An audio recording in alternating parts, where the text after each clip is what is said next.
Alright, and welcome back, guys. Now, out of all the videos for camo tips and tricks that I've gotten, the kills behind cover seems to be one of the most commonly requested and asked about over and over again. And we currently have tips for almost every other camo challenge and weapon category in the game. We're still missing a few more that I would like to make. But this video, we're going to be covering the kills behind cover. And instead of breaking this down into weapon class like we have done prior, essentially this is going to be covering the ARs, the tactical rifles, and the LMGs. The kills behind cover for all three of these weapon classes work about the same between all the classes. So the tips that I give you for the ARs, the tactical rifles, and the LMGs all kind of work together, and you want to be doing the same strats for all three of these weapon classes. Now, starting off with the optic, you want to be running whatever optic you feel the most comfortable with. Usually we're going to be playing hardcore for this, and I really like this 2x scope at ranges in hardcore, so I'd personally run the 2x.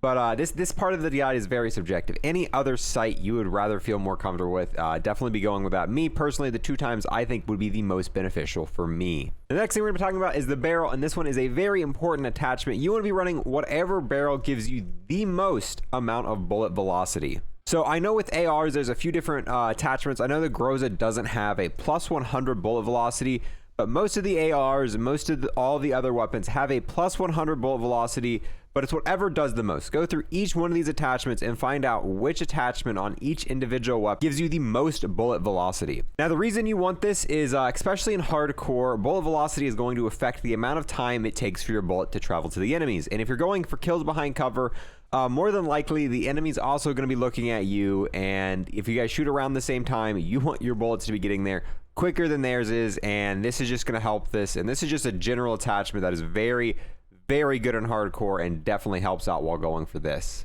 Now, when it comes to the handle, I personally go with this last one here because ADS time is also very important for this. So usually for the handle, I kind of find the one that does the most amount of ADS time, which for most of the weapons is going to be about a plus 25 to plus 30% improvement. So the XM4, it's this plus 30% aim down sight time. You also get flinch reduction, which is awesome, and you can aim while going prone, which is also very cool. And the reason for this is the quicker you get ADS, you're going to be winning more gunfights, especially in hardcore and stuff like that.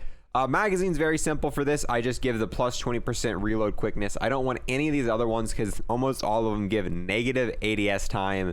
And while going for this, it's just going to be a hindrance. So just be able to reload a little bit quicker and you'll be fine. Now for the stock, I usually do the one that gives you the quicker sprint to fire time, because the quicker you're able to sprint after running, the quicker you're going to be able to ADS, the quicker you're going to be able to kill the enemy. And it's going to give you more of a benefit for going for enemies.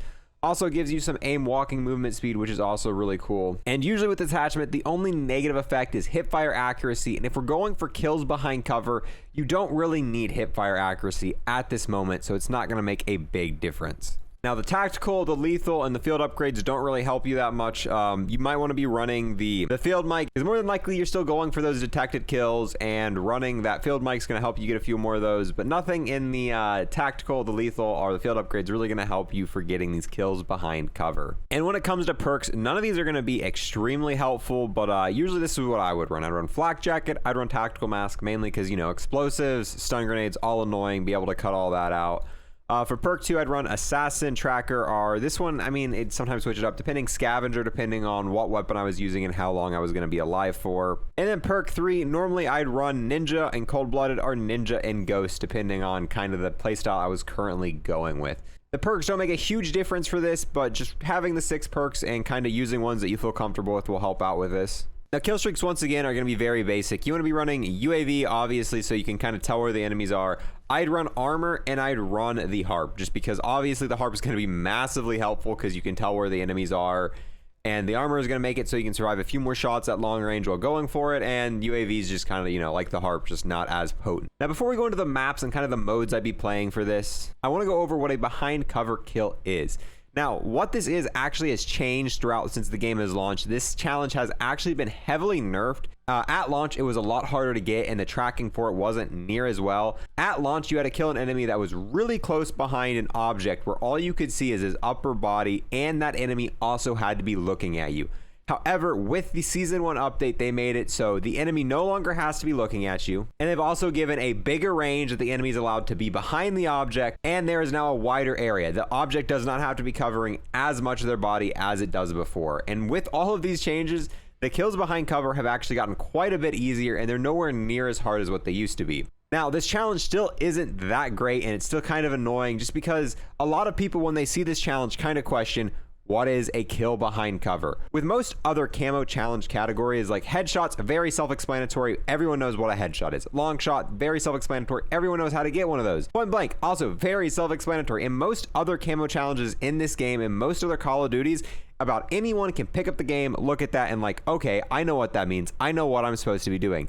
However, a kill behind cover is very vague, because technically if you're behind cover, that enemy is also behind cover, and the ranges for things and all of that doesn't make a whole lot of sense. And especially at launch, where the enemy had to be looking at you and all this other stuff, it was just a very confusing challenge. And I really don't like when they add camo challenges in like this, because it's just very confusing. And now you got to kind of figure out what it is and what you need to be doing for it and what exactly counts and what doesn't. Whereas with headshots and stuff like that, very simple and easy to understand. So hopefully in futures and in future trailer games, I kind of hope we kind of steer away from these type of challenges for camos, just because of the confusion it brings and kind of the testing that has to be done to kind of figure out what exactly needs to be done for these. Now, obviously, a huge thing that's going to make a big difference while going for this is the map and the mode you are playing. Some modes are going to be easier than others, and some maps are going to be greatly easier than others while going for this. Now, I do not think Nuketown is the best map for going for this. However, I would recommend playing the hardcore Nuketown playlist, if that is still available while you're watching this video. Now, the reason I'd play the Nuketown 24/7 playlist, even though it is probably not the best map for getting these, is you're going to be getting Nuketown every single time you play this playlist, obviously. So being able to have that consistency and always play a map that you know you'll be able to get a few on is pretty good, and it's a strat that I would recommend doing. Now, if you don't want to play Nuketown 24/7, there are maps that will be better and will actually get you quite a few more kills behind cover each and every game you play. Just usually these maps don't have 24/7 playlists, so if you're playing the generic playlist, what I would do is I'd work on other challenges until you get a map like a Modern Strike or Checkmate, and these maps are quite a bit better for kills behind cover, but you can't always play them. And that way you can be working on something else, and then whenever you get one of those two maps, you can switch over to a class that you've got set up to get these kills behind cover and only work on them while you get those two maps you're searching for. Now, starting off, we are on Nuketown, the map that I mainly suggest for going for these with. And one of the better spots is obviously up in these windows. There's a lot of other people who are going to be going to these windows, and you'll be able to get quite a few easy pickoffs, killing people who are spawning on those opposite windows there. And a lot of times, you'll be able to find someone also going for this, and you'll be trading kills back and forth with that person. And if they continue to go up here the entire game, you can get quite a few off of this other person going for these. Now, while up in this window, there's a few other spots that do work. If someone's behind the car, that will count as a kill behind cover. And if they're behind these boxes right here, you can also get them right here, and this will be a kill behind cover, and also in this area back over here. Now, you can also kind of get behind this car here and once again pick off people who keep going to those windows. And obviously that window strat on the other side works just like this one did. You want to kill people behind this truck, up in the window, and back behind here. That's kind of the main areas I would patrol and use while trying to get the kills behind cover on Nuketown. All right, now we're on Checkmate, and in my opinion, this is the single best map for almost all challenges in this game. And on this map, I do think this map is a lot better at getting kills behind cover than what Nuketown is, but this map you can't play 24/7. So this is a good map just to have a class kind of ready to go just in case you do get it. Now, this is the side of the map that you really want to be patrolling, and from here you can get a kill up here. That will be a kill behind cover, behind here, over here, over here. And dude, there's just tons of spots kind of controlling this area that you can get these kills, and they're going to count as a kill behind cover. Pretty much anywhere on this side of the map you can kind of look over and get kills behind cover. Now, obviously, this works in reverse. Also, on this same side of the map, you're able to kind of get on top of these boxes, and you're able to get just a ton of easy peek-offs. You're able to get people here, here, behind these barrels, even able to jump up here and get people camping in this tower, and that's also going to count as a kill behind cover. This spot right here is probably the single best spot in the game for getting these kills behind cover, because you have such good control over this entire side of the map, and you're able to jump up here, get people here too. And this is a really nasty head glitch. People are going to find it fairly hard to be able to get a shot on you while you're behind these set of boxes. And I think this single spot right here contributed to a large amount of my kills behind cover. This one little tiny spot right here. Now, Ahmed is not quite as good as Checkmate. However, this map is also fairly good for it. And there's kind of 3 main areas you want to be patrolling while going for these. Obviously, when you spawn in, you're able to get kind of in your spawning area, kill people on these windows here and all these little nooks and crannies. All of these kills are going to be kills behind cover. Tons of little boxes, little angles that you can kind of hit and get these. And just about every single one of these are going to count as a kill behind cover. Now, obviously, the spot that I just showed you, you can go on the opposite spawn side, go in the same building and do what I just showed you in reverse. However, in the middle is a little bit more risky because you're going to be getting hit from both sides, but you have quite a few more opportunities, especially for getting them as they spawn in, to get a few more kills here. And all of these little barricades, depending on the angle you hit them, these are also going to be counted as kills behind cover. Also, people obviously in the main buildings themselves and all that. And this is another map that I kind of relied on for my kills behind cover. Checkmate was obviously my #1 pick, but whenever I got this map, I would still also go for him because you could get quite a few on this map as well. Now with that, boys, that kind of concludes all of the tips I have for these kills behind cover. There's a few more tips and trick videos I do want to make in terms of camo grinding. However, I have made quite a few videos on most other things you might need to know for camo grinding. If you want to check my channel, we've got for rocket launchers, we've got point blank kills, we've got general tips and tricks, we've got dark Aether tips, we've got rocket launchers in dark Aether, we've got snipers for dark Aether.